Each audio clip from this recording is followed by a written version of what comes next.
Bienvenue dans cette nouvelle émission de Vie leur vie consacrée cette semaine aux personnes en situation de handicap qui se sont reconstruites. Un coup du destin, un accident qui sur le moment brise leur vie. Ils sont devenus paraplégiques, amputés. Il a fallu accepter ce corps meurtri, réapprendre à vivre. À force de courage, de volonté, animés par leur passion, par leur amour de la vie aussi, ils ont décidé de ne pas renoncer en se fixant des défis pour se surpasser.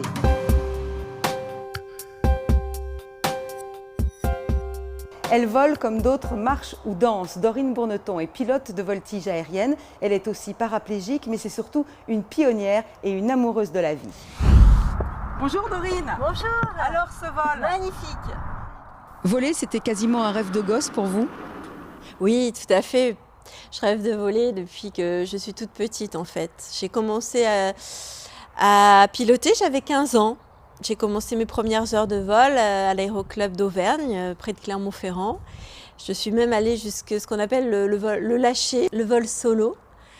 Et je voulais en faire mon métier parce que pour moi, l'aviation, ça représentait l'aventure. Et je rêvais de vivre une vie d'aventure, une vie aussi de don de soi. Parce qu'à travers l'aviation, c'est un moyen d'aller vers les autres, de pouvoir aider les autres.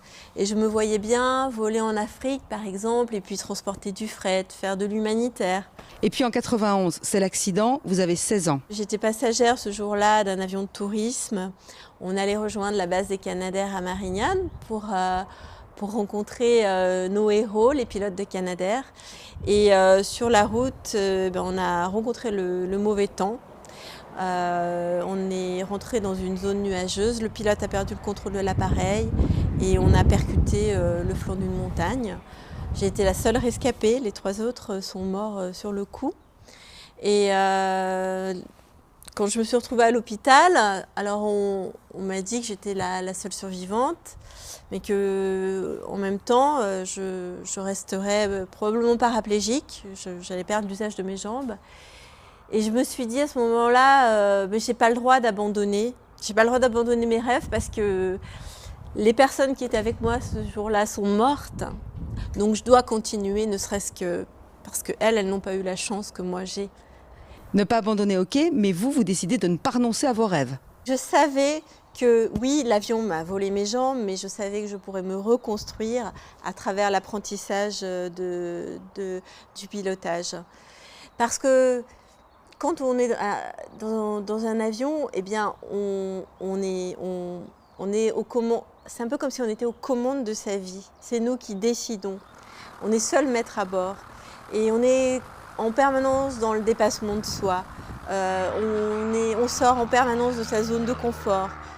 Quand on apprend à piloter, on passe différents paliers. Ça se fait au fur et à mesure, vol après vol. Et petit à petit, on prend confiance en soi et je savais que l'aviation, l'apprentissage du pilotage pourrait m'aider à dépasser mon handicap, ne serait-ce du fait que je retrouve ma liberté quand je vole. Je retrouve ma liberté de mouvement. Le handicap, je le laisse au sol, le fauteuil, je le laisse par terre. Vous dites cet accident m'a volé mes jambes, mais pas mon destin. Alors, je ne peux pas savoir ce que je serais devenue si je n'avais pas perdu mes jambes. Je ne peux pas savoir, évidemment, quelle vie j'aurais eue. Mais en tout cas, le handicap ne m'a pas empêchée de vivre mes rêves et de vivre ma passion. Mais en même temps, vous êtes la seule femme paraplégique qui fait de la voltige aérienne, donc j'imagine que c'est loin d'être facile. Quels ont été les obstacles que vous avez rencontrés? Il y a quelques années de cela, la voltige était interdite aux handicapés. Donc déjà, il a fallu faire changer la réglementation. L'autre obstacle, c'était de trouver un club de voltige qui veuille bien équiper un avion pour moi et pour les personnes handicapées en général. Et ce club, je l'ai trouvé ici à l'AVA, l'Amicale de voltige aérienne, grâce à Régis à la Joannine, qui est quelqu'un d'extrêmement bienveillant. Et c'est grâce à sa gentillesse, à son ouverture d'esprit, à son audace aussi, à son courage, qu'on a pu équiper pour la première fois en France un avion de voltige pour une personne handicapée.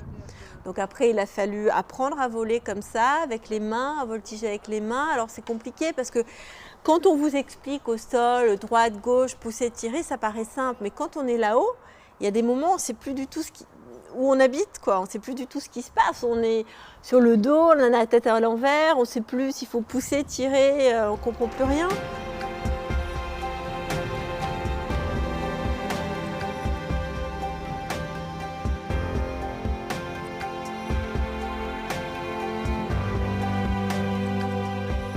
puis aussi, le plus compliqué pour moi, ça a été d'obtenir une dérogation médicale pour que je puisse avoir l'autorisation de voltiger seule, d'avoir cette dérogation qui me permette de voler seule, parce qu'au départ, le pôle médical de l'aviation civile craignait, du fait de mon handicap, que je sois fragile et que je ne m'évanouisse lors des figures un petit peu punchy. Quand on vole sur le dos, finalement, le sang descend au cerveau, on a le cerveau qui est bien irrigué, mais quand ensuite on se remet, on fait une ressource et qu'on se remet sur le ventre, là, le sang est expulsé vers les extrémités, vers les pieds. Et en temps normal, un valide doit contracter ses abdos, contracter ses fessiers, ses cuisses pour éviter que le sang ne soit expulsé vers les extrémités, qu'on perde connaissance. Et moi, je n'ai plus, il y a tout un tas de muscles que je n'ai plus. Je n'ai plus de muscles dans les cuisses, j'ai des abdos qui sont moins forts qu'une personne valide. Donc le pôle médical craignait que je ne m'évanouisse dans ces phases-là. Chaque étape franchie était une victoire ? Ah oui, à chaque atterrissage, c'est un bonheur parce que voilà, j'ai l'impression à chaque fois d'avoir franchi un palier, d'avoir franchi un cap. Vous n'avez jamais envisagé de baisser les bras? Vous n'avez jamais été découragé par tous ces obstacles justement à franchir? Ah si, bien sûr, il m'est arrivé d'être découragée, mais je n'ai pas abandonné parce que j'avais le soutien de mon instructeur, de mes coachs. En même temps, je trouve que c'est un projet qui apporte tellement à la communauté des personnes handicapées. On a ouvert une nouvelle voie avec la voltige aérienne, une voie qui n'avait jamais été ouverte auparavant. Ça a vraiment du sens que de montrer qu'une personne handicapée peut, comme un autre pilote valide, performer à bord d'un avion, faire de la compétition, être aussi performant. Ça montre que le handicap peut être dépassé avec la volonté de tous, parce que ce n'est pas qu'une performance individuelle, c'est une performance collective. Comment vous pilotez? Expliquez-nous. En fait, les commandes qui sont habituellement au pied, qu'on appelle des palonniers, ont été remplacées par un malonnier. Le malonnier, c'est un manche que j'ai rajouté au milieu de l'avion qui actionne directement le palonnier grâce à des bielles et des renvois d'angle. Et Dorine, avec la main droite, elle fait le même mouvement. En avant, ça va à gauche, et en tirant, cela va à droite. C'est comme en vélo, hein, à gauche, à droite. En plus, elle a la manette des gaz pour contrôler les gaz, la puissance de l'avion. Voilà les mouvements qu'elle fait. Et les jambes sont tenues, elles sont attachées pour pas qu'elles remontent quand on passe sur le dos. Hein. Donc au début, c'était marrant parce que les jambes n'étaient pas attachées. Et ses jambes venaient à droite chez moi, là, donc je lui envoyais les hop. Reste chez toi. Et puis Dorine, vous êtes aussi très engagée dans la cause du handicap. Ça, c'est important pour moi de montrer aux gens que l'aviation est accessible à tous. Alors, c'est long, c'est compliqué, il faut véritablement s'engager, il faut avoir l'envie d'y aller. Mais quand on a l'envie, c'est accessible à tout le monde parce que on croit souvent que c'est réservé à une certaine élite, mais pas du tout. Vous avez créé la commission des pilotes handicapés, pourquoi? Cette commission a permis déjà de nous faire connaître, de faire connaître notre cause et de remporter aussi un combat en 2003 qui a permis de faire changer la réglementation française pour permettre aux personnes handicapées de pouvoir devenir pilote professionnel parce que ce métier avant était interdit aux handicapés.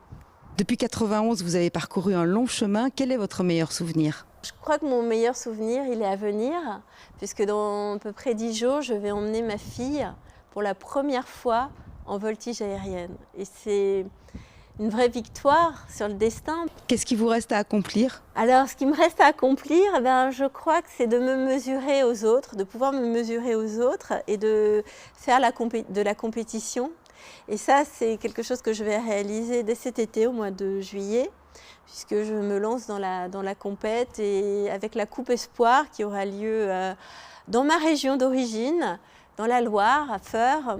Je vais concourir, je vais me mesurer à d'autres pilotes et je vais tâcher de faire, si ce n'est mieux, aussi bien qu'eux. Pilote valide, bien sûr. Des pilotes valides, ouais. Merci Dorine. Merci à vous. Vie, c'est fini pour aujourd'hui, mais vous pouvez retrouver l'émission en replay sur lci.fr. À la semaine prochaine.